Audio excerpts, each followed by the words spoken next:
praxe, eu queria agradecer, e mais do que ser de prática, eu estou realmente muito feliz de estar aqui, né, podendo estar na PUC. É um luxo poder falar dessas questões em uma universidade católica, né, e com um auditório tão lotado. E mais ainda agradecer a Bia Abramides, né, me permito chamar de Bia porque nós somos amigos. É uma pessoa que eu tenho muito prazer em ter no meu círculo de amizade, por imenso respeito que eu tenho a ela, na sua atuação pública, na sua atuação militante, na sua atuação na minha categoria profissional de origem do serviço social. Eu queria agradecer na figura dela, ao curso de serviço social da PUC por esse convite, e a ProPUC, na figura da Regina, que me recepcionou super bem, que zelou pela minha chegada aqui, e da Thaís, que me foi buscar também, gentilmente, no aeroporto, e me cedeu um excelente papo enquanto a gente vinha para o hotel. Enfim, enquanto a Regina falava, é muito bom poder estar com ela nessa mesa também, porque a gente tem uma história comum que vem lá do doutorado, também vai fazer doutorado, e ela já preparou o terreno para um monte de coisa que eu ia falar aqui. Além de professor da Faculdade de Serviço Social, eu estou aqui porque também sou um homem trans, né? Eu acho que algumas pessoas já sabiam, outros não. Mas eu acho que até, em função do que a Regina falou, é importante, né? Eu tenho sempre me preocupado um pouco ao falar nos lugares, né? Que como as pessoas conhecem muito pouco os homens trans, né, que fique uma imagem muito reificada, cristalizada do que seja um homem trans à medida que me vejo. E falar que eu sou um professor primeiro ajuda a situar essa questão da interseccionalidade, né, que a Regina fala um pouco. Não tomem todos os homens trans por esse que vos falo, né? Assim, eu tenho uma trajetória muito própria, muito singular, de certa forma, muito privilegiada de poder estar aqui falando com vocês. A maioria dos meus amigos e conhecidos não tem essa possibilidade, não tem a possibilidade de estar aqui falando com vocês.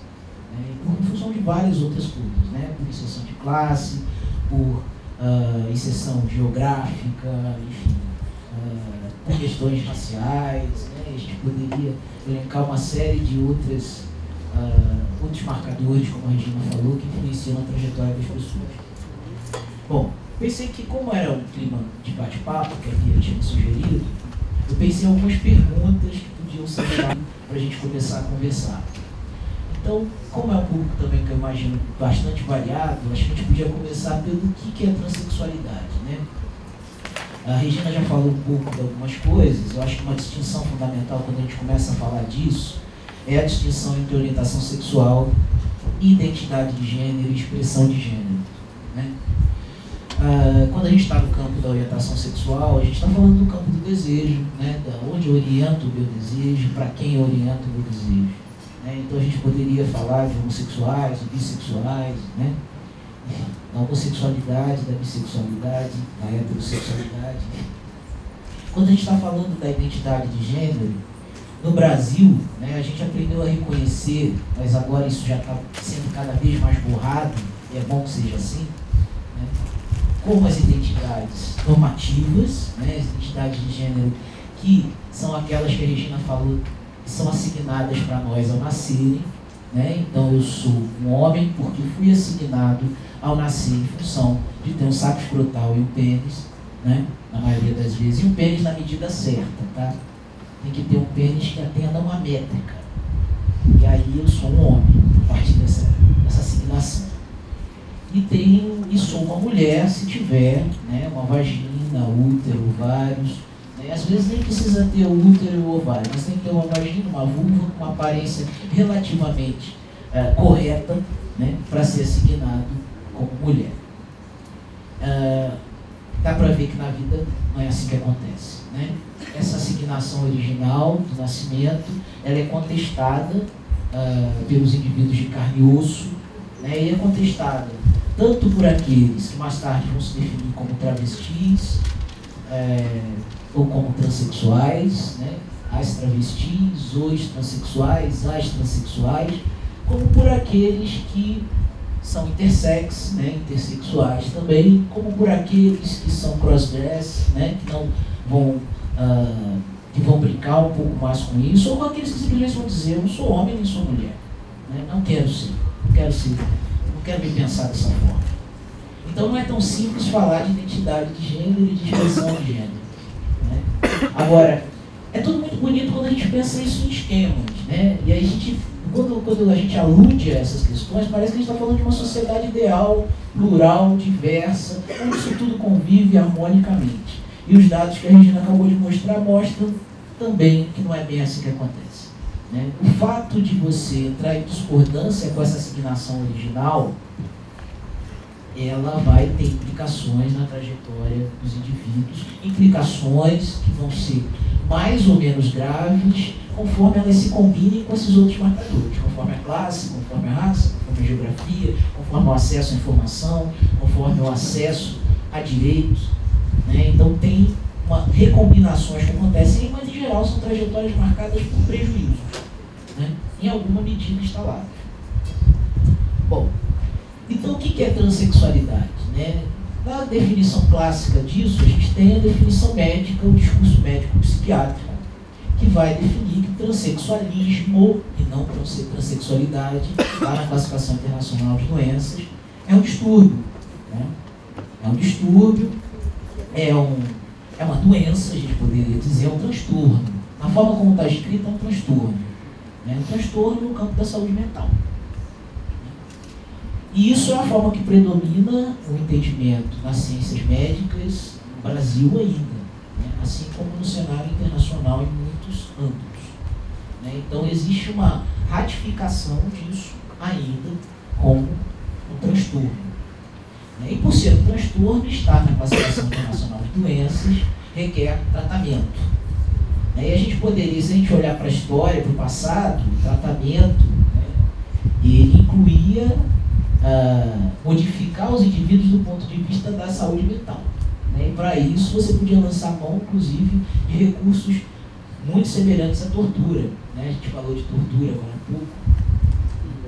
Hoje, o tratamento, né, recomendado inclui a possibilidade de modificação corporal desses indivíduos, né? Então, a possibilidade de homens e mulheres transexuais modificarem seus corpos, inclusive hoje através do Sistema Único de Saúde brasileiro. Bom, parece então que está resolvido. Também não está, né? Não está resolvido porque nem todos os indivíduos transexuais querem modificar seus corpos. Não está resolvido porque nem todos querem modificar seus corpos da mesma maneira. Não está resolvido porque o modelo existente não dá conta de todos e na forma das suas necessidades, né? Então temos uma série de complicadores aí importantes, né? Bom, uma questão que sempre aparece também é diferente ser travesti e ser transexual? Que diferença é essa? Lá na CID também é diferente, né? Tem números de CID diferenciados. A gente poderia dizer que sociologicamente a trajetória de travestis e transexuais também tem suas diferenças. Mas se a gente pensar, por exemplo, em termos de assistência à saúde, as demandas são muito parecidas, né? E a gente poderia ter um modelo hoje no Brasil que incluísse no processo transexualizador no SUS não só os transexuais ditos verdadeiros, ou seja, aqueles que se enquadram na classificação médica, que é extremamente restritiva, né? Tem um transexual ideal quando um psiquiatra vai diagnosticar, e aqueles que não se encaixam nisso estão de fora, em alguma medida. Também não entram as travestis. Nem as nem os, né? Se a gente pensar que também existem nos masculinos. Não entram. E não entram por quê? Porque por trás dessa imagem da transexual ou do transexual verdadeiro, tem a imagem normalmente de alguém que não possui, por exemplo, uma vida sexual satisfatória. Esse é um dos critérios. É alguém que não teve filhos biológicos. Ter filhos biológicos para muitos psiquiatras vai ser um critério de descarte, né? Ser colocado para fora do programa. Inclui aversão aos seus órgãos sexuais, né? Dentro dessa linha de uma vida sexual insatisfatória, né? Inclui o desejo de modificações corporais que vão desde a modificação dos caracteres sexuais secundários até a transgenitalização. Se você quiser desistir do caminho, então você não é exatamente nessa classificação transexual verdadeira. E também a gente vê que muitos indivíduos não vão pensar dessa forma. Vão desejar algumas modificações, não vão desejar outras, né? Bom, existe no escopo do movimento LGBT ter uma disputas políticas também em torno das identidades travesti e transexual. Mas eu não vou entrar muito nisso aqui. Eu falei de diferenças sociológicas e tudo mais. Eu vou me fixar na ideia de que, para efeito de estabelecimento, por exemplo, de políticas públicas, isso me parece uma discussão bem pouco relevante. Assim como a gente poderia incluir, para além de travestis e transexuais, outras pessoas que não se veem dessa forma, mas que desejam estabelecer mudanças corporais, modificações corporais, para se sentirem preservados na sua possibilidade de expressão de gênero, na sua possibilidade de assignação social, da forma como deseja. É importante destacar que a gente defende um modelo de atenção a transexuais no Brasil, que ainda está muito distante de nós, que é um modelo onde o reconhecimento jurídico ele venha anterior a qualquer modificação corporal. E anterior e possa prescindir delas, inclusive. A gente defende a ideia de que as pessoas que se afirmam uma determinada identidade de gênero, elas pudessem ir ao cartório, a exemplo do que acontece em outros países, e simplesmente terem os seus documentos modificados, terem a sua vida civil regulamentada. E que não precisasse, como a gente vê, que algumas pessoas, inclusive, se submetem às modificações corporais, não tanto por uma necessidade subjetiva, mas por uma necessidade de adequação a essa exigência legal no Brasil, que é a necessidade de você se parecer ao máximo com o gênero que você pleiteia. E esse parecer é muito subjetivo também. O que garante que o entendimento que o juiz ou a juíza vai ter, ou o técnico, pode ser o psicólogo, pode ser o assistente social, pode ser o psiquiatra, pode ser, não é, pela portaria, ter do que é ser homem e o que é ser mulher, é o entendimento correto. É isso que é ser homem, o que é ser... Tem um padrão, exatamente. Então, se um homem trans tiver, por exemplo, uma orientação homossexual, aí eu já começo a confundir a cabeça. Porque a gente pode ter mulheres trans lésbicas, e nós temos também homens trans, gays ou bissexuais, mulheres trans bissexuais. Porque a gente está falando de dois campos distintos. A gente está falando aí da expressão de gênero, da identidade de gênero, e está falando da orientação sexual. Que, como a Regina demonstrou, se intercambiam o tempo todo nas nossas construções sociais, mas que também se distanciam em alguns momentos. Bom, mas como é que esse campo, essas questões que eu estou colocando aqui, elas interpelam o campo dos direitos humanos? De diferentes maneiras. A gente poderia dizer que pessoas transexuais, elas são, como as próprias pesquisas demonstram, potencialmente maiores vítimas de violência do que até mesmo lésbicas, gays, trans. Aí vamos falar de pessoas trans, aí inclui travesti, transexual, as pessoas que estão nesse campo que a gente falou agora. E por quê? Porque o que eu tenho acompanhado em relatos, que eu tenho ouvido, e a partir da minha própria experiência também, a violência institucional, a violência legitimada pelas instituições públicas e privadas do Brasil ainda é muito forte, extremamente forte. E na maioria das vezes ela começa na escola, como a Regina mostrou, é um dos espaços mais violentos para essas pessoas. A escola expulsa, na verdade. Isso normalmente não vem na forma de expulsão. As pessoas aparentemente saem com seus próprios pés. Mas, na verdade, quando você vai investigar, é um contínuo de experiências desagradáveis e às vezes que chegam à violência física. Então, nós temos homens trans que são violentados, estuprados por colegas de escola por frequentarem o banheiro masculino, mulheres trans que são rejeitadas no banheiro feminino e que também não encontram espaço, que também podem ser estupradas se frequentarem. Meninas, a gente poderia dizer.